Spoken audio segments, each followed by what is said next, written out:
Hello everyone. आज इस video में हम लोग इम्पोर्टेंट करेंट अफेयर को देखेंगे। आज आज तारीख है 25 ऑफ जनवरी। तो चलिए शुरू करते हैं।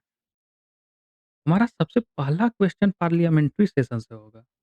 अभी हमारा बजट सेशन आने वाला है, तो जितने भी पार्लियामेंट से रिलेटेड डाउट्स होंगे वो इस क्वेश्चन में क्लियर होंगे।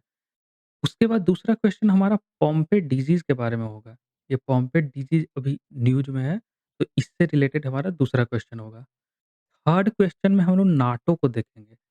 NATO North Atlantic Treaty Organisation, ये एक ऑर्गेनाइजेशन है, तो इसके बारे में हम लोग थर्ड क्वेश्चन में जानेंगे। ये Russia Ukraine war NATO NATO का मेंबरशिप से ही शुरू हुआ था। यूक्रेन नाटो का मेंबर बनना चाहता था और रसिया इसका विरोध में।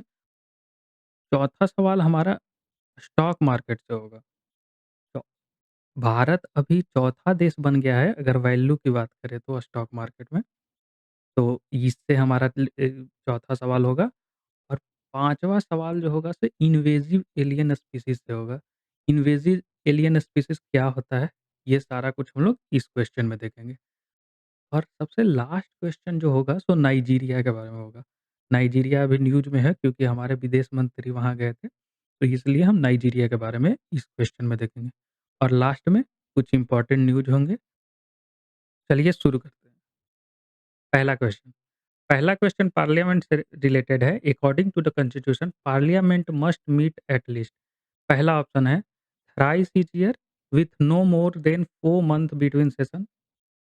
B option twice each year with no more than 6 month between session. C option जो है thrice each year with no more than 5 month between session. और डी ऑप्शन है एट लीस्ट वंस ईयर। इस क्वेश्चन में ये पूछा गया है कि पार्लियामेंट का मीटिंग कम से कम कितने बार होने चाहिए कॉन्स्टिट्यूशन के अनुसार।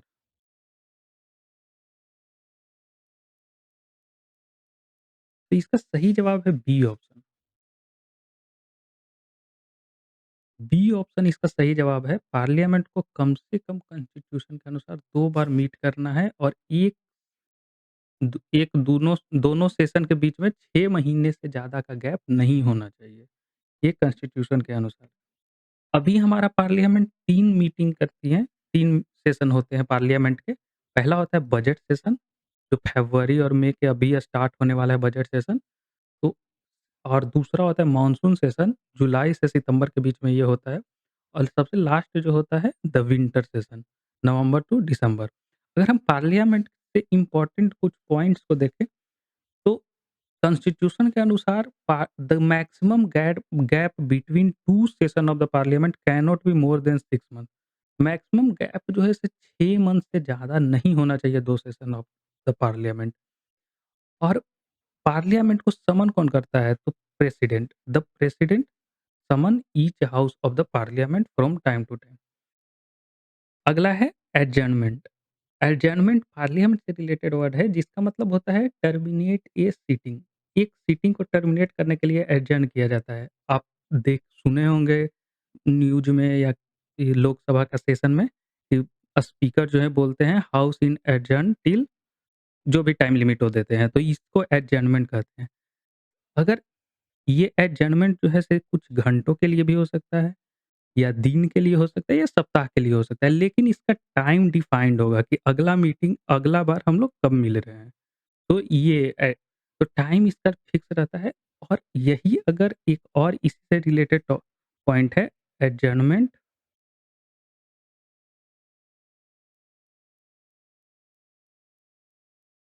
Sign die.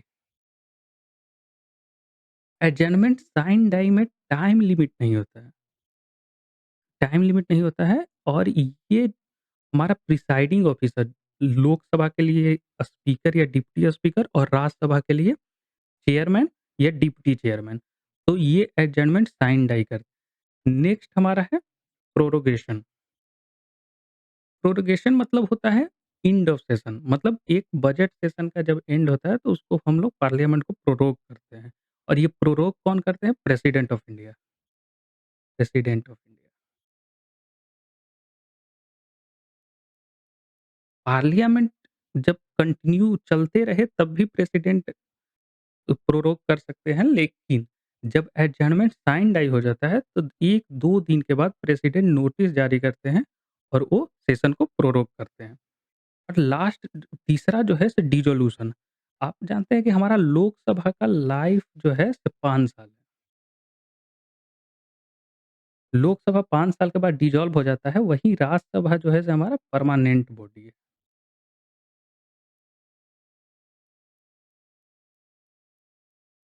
ये परमानेंट है क्योंकि इसके हर 2 साल पे 2/3 मेंबर री-इलेक्ट होते हैं। तो ये डिसोल्यूशन जो है पार्लियामेंट लोकसभा को टर्मिनेट करता है, लाइफ ऑफ द हाउस खत्म हो जाता है। उसके बाद इलेक्शन होंगे जो अभी होने वाले हैं अप्रैल में और फिर नया पार्लियामेंट का गठन होगा। नया लोकसभा गठन होगा। रिसेस, रिसेस हम उसे कहते हैं, ये है टाइम बिटवीन प्रोरोगेशन एंड री-असेंबली। ये प्रोरोगेशन और री-असेंबली मतलब एक सेशन खत्म और दूसरे स्टार्ट होने के बीच में रिसेस उसको कहा जाता है। तो ये एक इम्पोर्टेंट टॉपिक है और ये याद रखिएगा कि प्रोरोगेशन, डिसोल्यूशन जो है राष्ट्रपति के द्वारा किया जाता है और एडजर्नमेंट साइंड ए प्रिसाइडिंग ऑफिसर के द्वारा। लोकसभा में स्पीकर और डिप्टी स्पीकर और राज्यसभा में चेयरमैन और डिप्टी चेयरमैन। तो ये कुछ इंपॉर्टेंट पॉइंट्स पार्लियामेंट से रिलेटेड।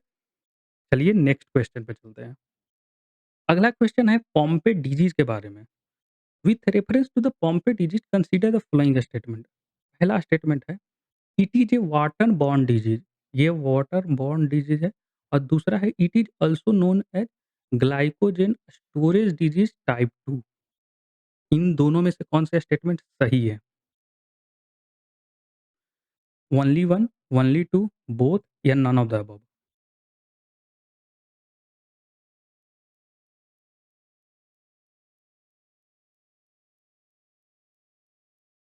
यहाँ पे सही जवाब जो है ओनली टू है, क्योंकि ये वाटर बॉर्न डिजीज नहीं है, जेनेटिक डिसऑर्डर डिजीज है। ये जेनेटिक डिसऑर्डर डिजीज। ये एक जेनेटिक डिसऑर्डर डिजीज है और इसको ग्लाइकोजन स्टोरेज डिजीज टाइप 2 भी कहते हैं। इसमें इन एक ये इस डिजीज में हमारा एक एंजाइम का डिफिशियंसी होता है। जो एंजाइम है इसका नाम है, इस एंजाइम का नाम है जो इसमें डिफिशियंसी रहता है, acid alpha glucosidase. Acid alpha glucosidase इसको शॉर्ट फॉर्म में जीएए भी बोलते हैं। तो इस एंजाइम का इसमें डिफिशियंसी होता है। तो ये एक रेयर डिजीज़ है, अभी न्यूज़ में था क्योंकि एक पहला जो केस इंडिया में था, जो 24 ईयर गर्ल के वो अभी डेथ कर गई है। तो ये न्यूज़ में है, तो इससे रिलेटेड सारा कुछ हमें ध्यान रखना है। चलते हैं अगले क्वेश्चन के बारे में। नेक्स्ट क्वेश्चन, हमारा तीसरा क्वेश्चन है Northern Atlantic Treaty Organization NATO के बारे में। पहला स्टेटमेंट है, it is a military alliance established by Washington Treaty. Its head second statement, its headquarter is in Brussels, Belgium. Third statement है its objective is to safeguard the freedom and security of all its member by political and military means. इनमें से कौन सा statement सही है? Any one of the following, any two, any three या none of the above?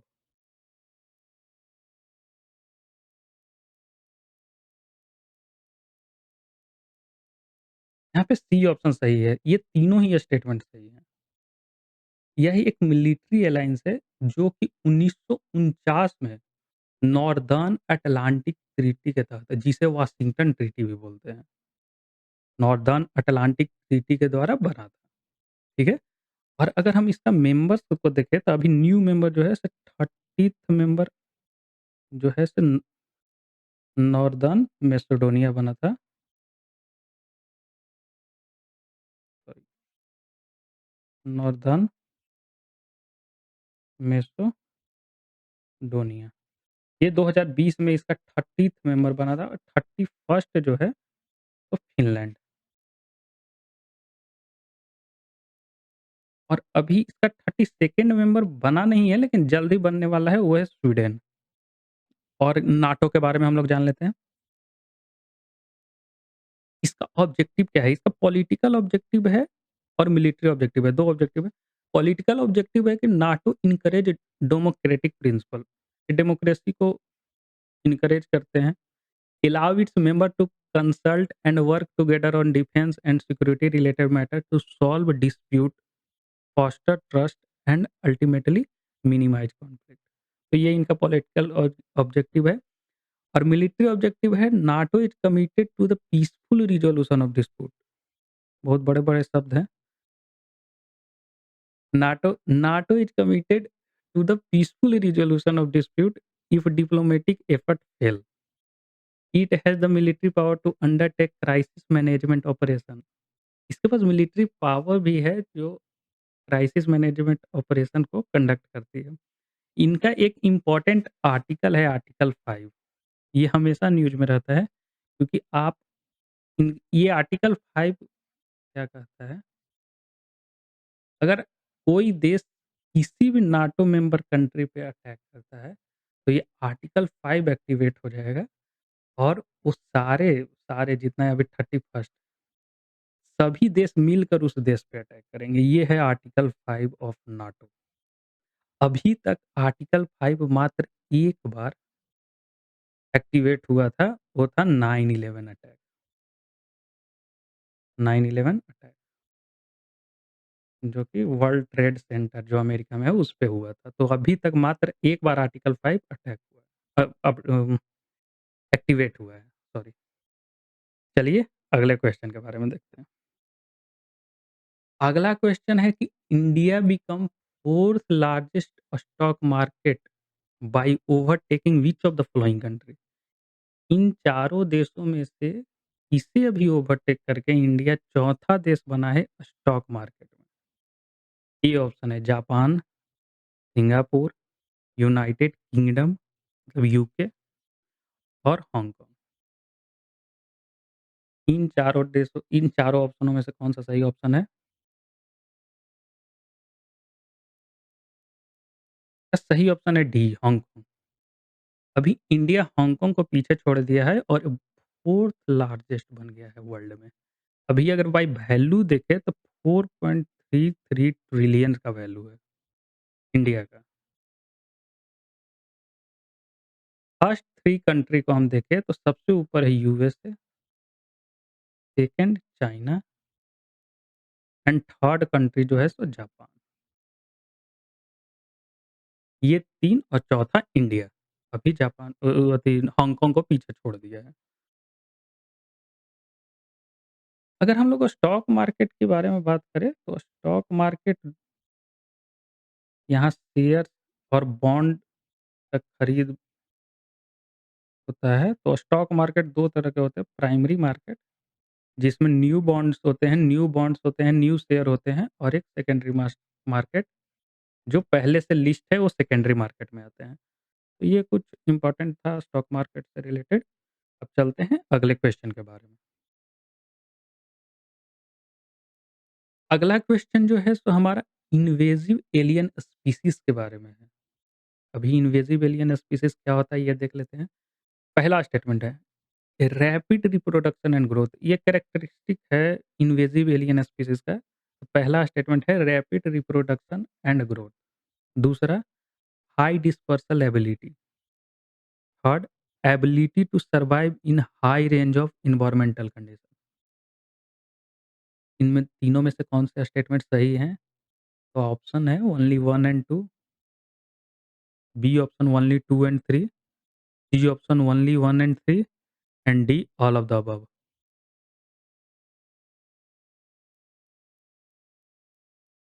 यहाँ पे D option सही है, ऑल ऑफ द अबव। तो इन्वेजिव एलियन स्पीशीज़ न्यूज़ में क्यों है? तो न्यूज़ में है इनके चलते, ये भाई साहब, ये जो है गाम्बूसिया अल्ब्रुकी इनका नाम है। गाम ये मॉस्किटो फिश है जो कि अभी न्यूज़ में है। पहले देख लेते हैं कि इन्वेजिव एलियन स्पीशीज़ होता क्या है? Invasive alien species are animal, plants and other organism that are introduced into place outside their natural range which negatively impact native biodiversity, ecosystem, service और ह्यूमन वेलबींग। तो ये है इन्वेजिव एलियन स्पीशीज़। अभी हुआ क्या?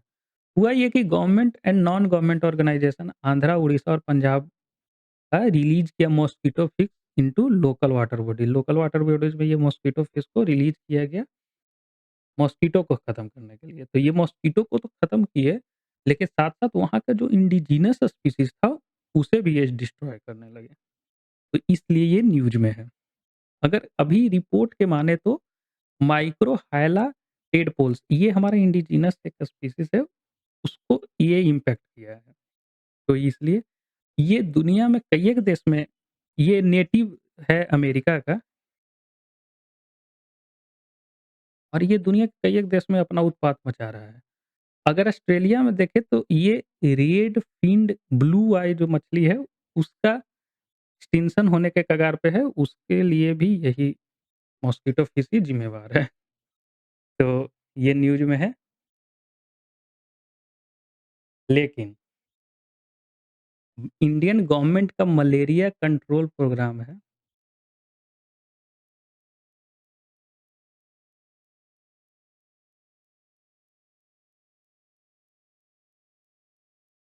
इंडियन गवर्नमेंट का जो malaria control programme है, उसका ये पार्ट भी है, क्योंकि ये मॉस्किटो को खत्म करता है, जिसके चलते मलेरिया डिक्रीज़ हो रहा है, तो इसका पार्ट भी है। तो जहाँ इसका नेगेटिव साइड्स भी है, तो कुछ पॉजिटिव साइड्स भी हैं। तो ये हमारा मलेरिया कंट्रोल प्रोग्राम का पार्ट पार्ट है, और अभी भी कुछ-कुछ कई एक राज्यों में इसका यूज़ किया जा रहा है। तो ये हुआ इसका पॉजिटिव। अब अगला क्वेश्चन देखते हैं। अगला क्वेश्चन जो है सो नाइजीरिया कंट्रीज़ के बारे में पूछा गया है कि इनमें से कौन से देश हैं जो नाइजीरिया के साथ लैंड बाउंड्री शेयर नहीं करते हैं। पहला ऑप्शन है कैमरून, दूसरा है माली, तीसरा बेनिन और चौथा है नाइजर। तो इन चारों में से कौन-सा वह वो देश है जो नाइजीरिया के साथ लैंड बाउंड्री शेयर नहीं करता है? तो ये बी ऑप्शन यहाँ पे सही है। माली जो है सो लैंड बाउंड्री नाइजीरिया के साथ शेयर नहीं करता है। अभी हमारा एक्सटर्नल अफेयर मिनिस्टर जो S Jaishankar, doctor S Jaishankar co-chair किए हैं 6th joint commission meeting between India and Nigeria. तो इसलिए ये न्यूज़ में है। अगर नाइजीरिया के बारे में जाने तो ये वेस्ट कोस्ट ऑफ अफ्रीका में है, और यहाँ पे एक ऑप्शन है कैमरून। कैमरून जो है ऐसे कल के वीडियो में हम लोग देखे थे कि ये मॉस्क्यूरिक्स जो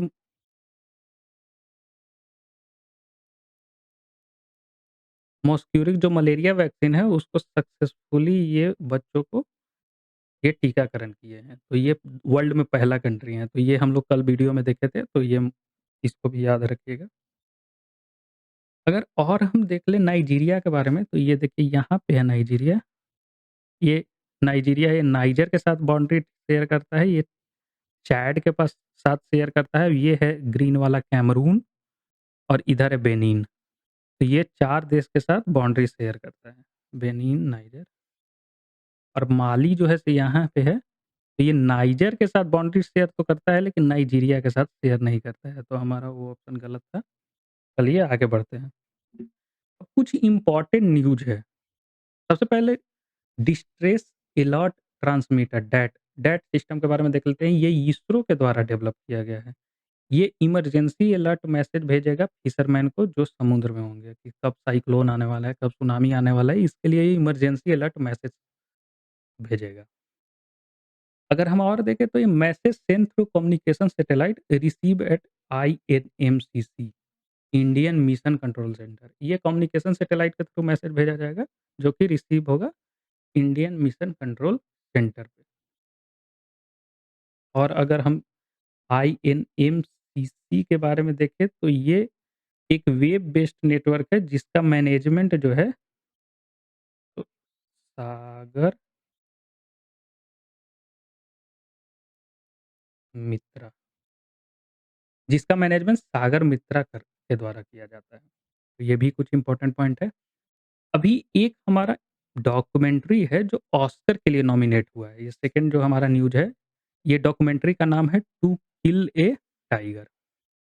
टू किल ए टाइगर एक डॉक्यूमेंट्री है जिसको ऑस्कर के लिए नॉमिनेट किया गया है। इस डॉक्यूमेंट्री में एक दिखाया गया है, इसमें एक पिता का संघर्ष को दिखाया गया है जिसके 13 साल के बेटी के साथ गैंगरेप हुआ था, तो उसको न्याय दिलाने के लिए एक बाप जिसका नाम इस डॉक्यूमेंट्री में रंजीत है, तो वो न्याय दिलाने के लिए संघर्ष करते हैं, तो वही पूरा डॉक्यूमेंट्री रिलेटेड है। तो ये भी एक न्यूज़ में है, ये अभी ऑस्कर के लिए नॉमिनेट हुआ है। तो आज के लिए बस इतना ही। अगर आपको वीडियो पसंद आया तो लाइक कीजिए, चैनल को सब्सक्राइब कीजिए और शेयर कीजिए। Thank you, good day to all.